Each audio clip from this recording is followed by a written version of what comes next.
Hi, beekeepers. This Thursday, again, I'm Jim Tew here, sitting in my weedy bee yard. I really enjoy coming back here. It just clears my head. On one hand, I feel guilty because so much needs to be done. But on the other hand, I'd rather be sitting here than sitting in my shop or in the house or something. So I'm out here watching insects fly around and watching bees fly and listening to birds and thinking about bees. I'm in kind of a troublesome situation this morning because I've got two mixed topics that to me blend, but I'm not sure they'll blend to you. So let me see if I can put this into a concept that I've enjoyed tinkering with for the next 20 minutes. Listeners, I'm Jim Tew, and I come to you once a week here at Honeybee Obscura, where I make an honest effort to talk about something to do with just plain talk beekeeping. Welcome to Honeybee Obscura, brought to you by Growing Planet Media, the producers of the Beekeeping Today podcast. Join Jim Tew, your guide through the complexities, the beauty, the fun, and the challenges of managing honeybees. Jim hosts fun and interesting guests who take a deep dive into the intricate world of honeybees. Whether you're a seasoned beekeeper or just getting started, get ready for some plain talk that'll delve into all things honeybees. Listeners, I'm not boasting, I'm just old. I don't actually know when I submitted my first article. It was decades and decades ago. My first article to beekeeping publications. I do remember just being beside myself with eagerness that I had an article accepted. My payment for that first article was to be allowed to go to the book section and choose any book I wanted. I chose Crops and Crop Pollination, I think, by John Free. Still in my bookcase even now. When I write these articles, just like doing a podcast and just like doing a PowerPoint presentation, the presenter always learns more than he's able to present. Strange information just pops up that you didn't know, and a rabbit comes out of a hole that you're inclined to chase because you didn't know that this would work this way, and you didn't understand the concept. So all of a sudden, almost painfully, you grow. What happened here was I found a publication. I mean, you could put it in your shirt pocket. Feeds and Feeding. Ironically, there's also an animal management book with the same name. Has been historically popular. But our beekeeping version of Feeds and Feeding was by E. Root, one of the sons of A.I. Root. And 102 years ago, he wrote this short, small, really no-nonsense pamphlet on feeding bees. So I got into it, and I'm going to talk to you more about that. But what's caught me off guard, again, was some of the backstory on these old masters of beekeeping that are now long, long gone from a beekeeping world that is long, long gone. Mr. Root was telling me different ways to feed bees and what the mixing concoction should be and why I'm feeding, and like I said, more about that later. And of course, listeners, he mentioned the Boardman feeder. Is there a single one of you who doesn't have a Boardman feeder? For years and years, and maybe even now, I don't know, they would come with the beginner's kit because they were so simple to use. Mr. Root said they use the atmospheric principle, and that means it just forms a vacuum and a drop hangs out.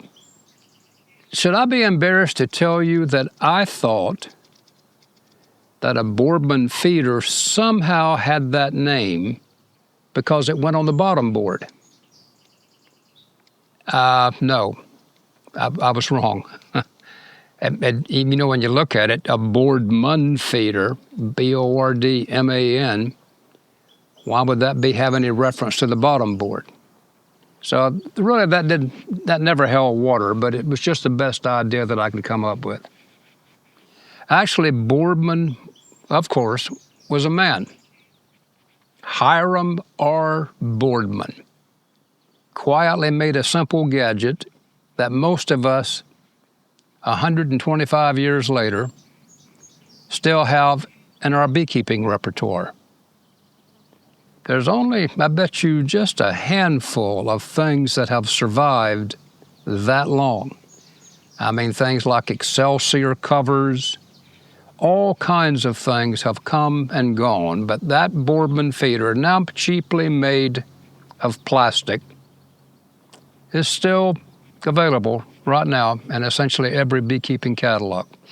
Listeners, what I didn't know is that Hiram was from East Townsend, Ohio.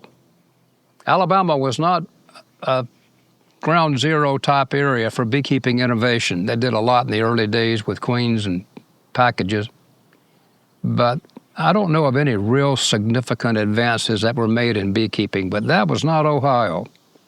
I mean, it just seems like everybody in the world who did anything one way or the other had some affiliation with someone in Ohio, probably because of gleanings and bee culture. At the time, it was called gleanings and bee culture. A little bit of backstory on that. Root decided to drop the word gleaning, because they felt like that so many people wouldn't know what that meant when you go out and glean a crop, that nobody gleaned their crops anymore. Most of them worked in offices or did jobs that had nothing to do with agriculture. So the name was dropped from gleanings and bee culture to bee culture. Ohio had a strong history, and Boardman was from East Townsend, Ohio. I didn't know that. So I did the typical web search, the same thing you would do, and quickly found his grave in East Townsend and a picture of him and his stone.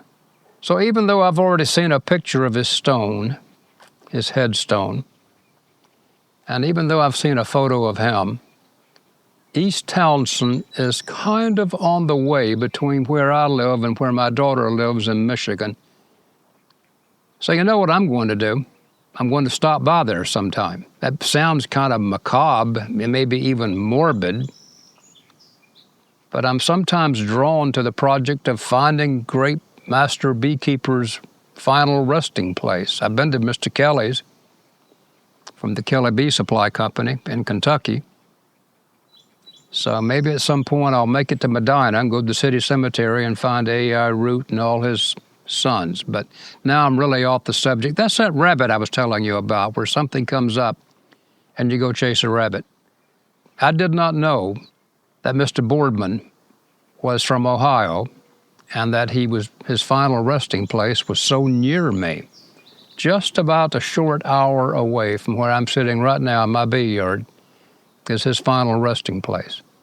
So there it is. His name was Hiram R. Boardman. He was from East Townsend, Ohio, and I could find out nothing about how he came up with the idea, when he came up with it. And the first Boardman feeder was a small box that he built. And then from then on, it became all these variations on a theme. I didn't mean to get this far down this rabbit hole, but here I am. When I was a young man, there were 3 books to have in beekeeping, and if you had those 3 books, then you essentially had a complete U.S. beekeeping library. The Hive and the Honeybee, ABC and XYZ of beekeeping, and a book simply called Beekeeping. It had first been published by E.F. Phillips and had been through many, many variations. So you can find a copy of this book at the used bookstores frequently. There's 1 million copies of it around. But then later in life, 2 other authors, Eckert and Shaw, republished that book. And I always really liked it because it had a completely different flavor from the other 2 books, and frequently had those West Coast hive changes with handles across the front of the hive instead of just the groove. And, it was just West Coast beekeeping. It wasn't quite the same as East Coast beekeeping, but very similar. So I was completely blown away to find out that Eckert, this man that I had revered and whose book I had treasured, get ready for it, was from Worcester, Ohio, where I'm sitting right now. He went to Worcester High School. And in Worcester, there is the Eckert House, an old Eckert, much earlier than my beekeeping Eckert, had some job over in Washington, and he had a national position, so his house is a modest historical spot. And I know that has to be the same Eckerts that are here. You see, when you see these names, like Boardman and Miller and Doolittle, those were real people. They were not, devices or procedures. They were people who worked those things out. There must have been a reason for beekeepers having such a prominent role in the early history of beekeeping. And I'm going to give you my best guess right after we hear from our sponsor. Looking to raise your own queens your way? Better Bee's got you covered with everything you need. Grafting and marking tools, queen cages, mating nuke boxes, the works. It's all high-quality gear to help you raise strong, productive queens and keep your genetics local and well-adapted to your region. Now, if all that sounds a little bewildering, no worries. You can skip the setup and fast-track your hive with Better Bee's locally raised, mated northern queens. But heads up, inventory is limited, so call 1-800-632-3379 to reserve yours today. They ship overnight, Monday through Thursday. Whatever your queen plans are this season, visit betterbee.com or give them a buzz at 1-800-632-3379. How many people could we list? Of course, date ant, root, Quimby, Doolittle, Miller. These names just go on and on and on. Why did they have such a prominent role? Let me challenge you right now to give me the name of a beekeeper that's working and living and producing right now who we will be quoting and citing 100 years from now. Now, I'm on a slippery slope. Let me quickly say, I don't mean to disparage anyone who's our current expert, but the concepts of expertness have changed. And I think that now that we have university systems, now that we have a lot more of an information base, very technical, requiring specialized equipment to do a lot of the advanced concepts that we work on and selection for various miticides and whatever, that's not something that can really be readily done in your backyard. So now we have prominent scientists for the moment, but then they quickly pass too. So the days, I think, have passed when an individual in his home apiary could make such influential changes as to be noted for it historically. There was a beekeeper named Alexander who was a prominent writer and published extensively in the bee magazines. He actually wrote a book called Alexander's Writing on Practical Bee Culture and Kindred Subjects. And it's nothing more than an amalgamation of his writings. He at the time was the largest beekeeper in this country with 1,000 colonies. And where I was going with this and this Feeds and Feeding book is that Root cited him heavily. I didn't know much about him. Now, he's not from Ohio, he's from New York. He developed the Alexander feeder that was just as common as the Boardman feeder in its day, but it waned. It didn't make the long historical cut. The Alexander feeder was essentially a 2x4 that he used the wobble blade on a table saw to cut wide grooves in. So it was about 4 inches wide by the actual measurements of old timber framing. And he made it 4 inches wider than the colonies, so those grooves would stick out from under the hive. You push the bottom board forward 4 inches, and then that feeder went underneath the colony on the back, and then when you filled it from the outside. And then when you were finished filling it, you just laid a 4 by 4 inch wood block on it, and the feeder was covered. I hope I drew that in your mind well enough, because it's really a simple device, and through the years, all kinds of variations came out. Most of them took the grooves out and used an open container. But this guy was just a bee guy. I'm fairly comfortable, without clear documentation, telling you that round veil that you can roll up and put in your luggage, I should have checked before I came back to the yard to see that it's still available. That was called an Alexander veil.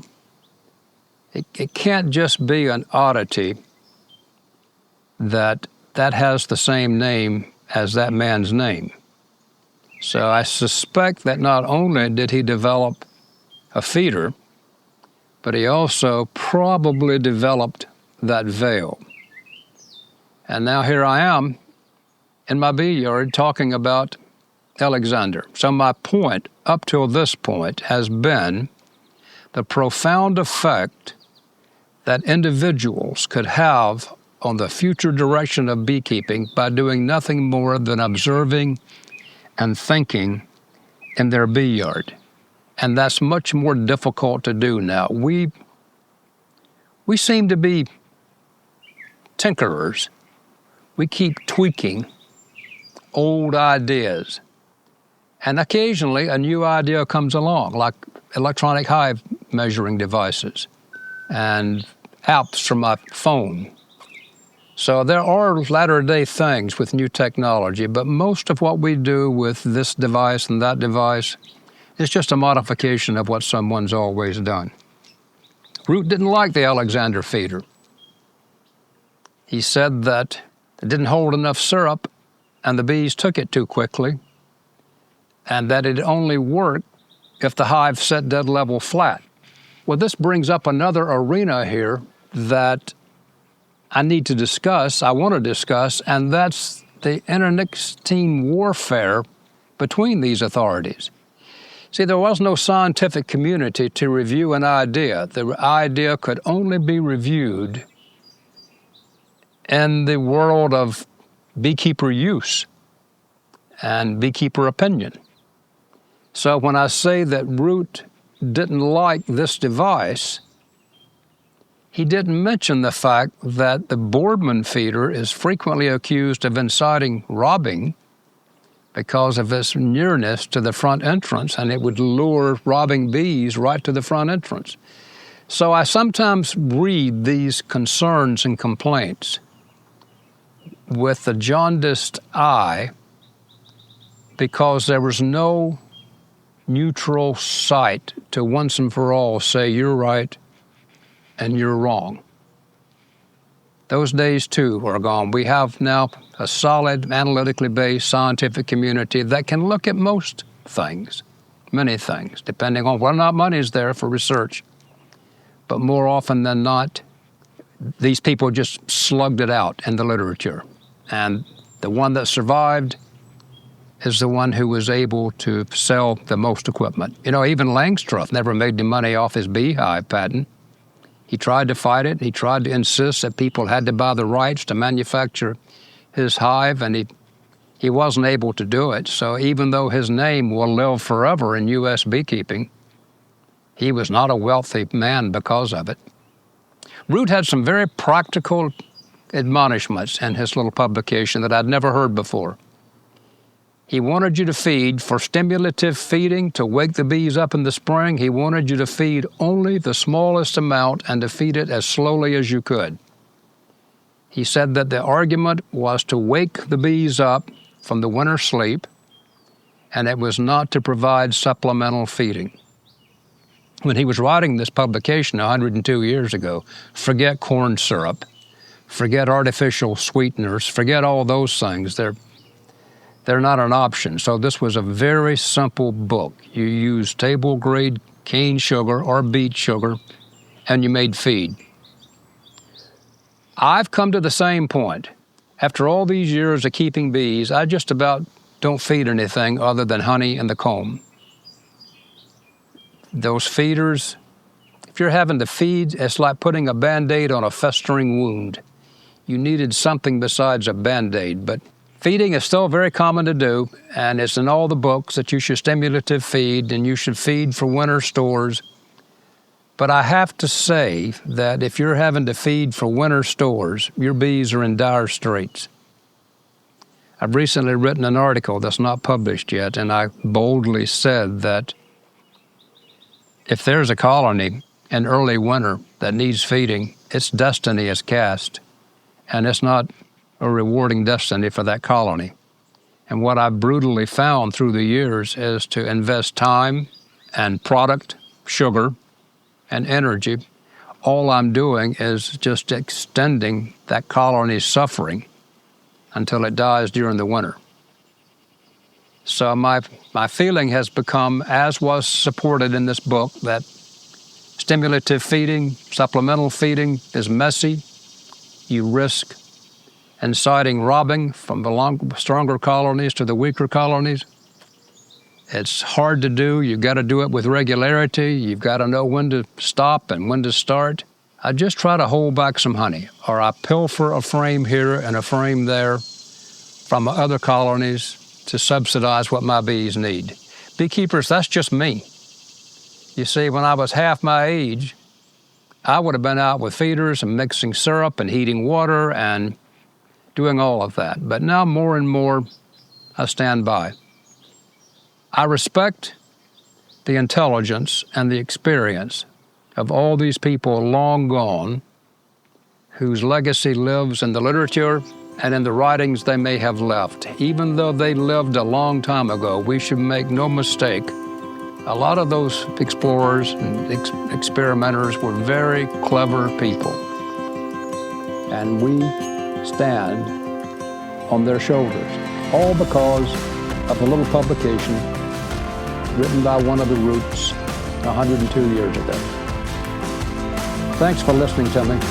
You know, I hope how much I enjoy talking to you. Bye-bye.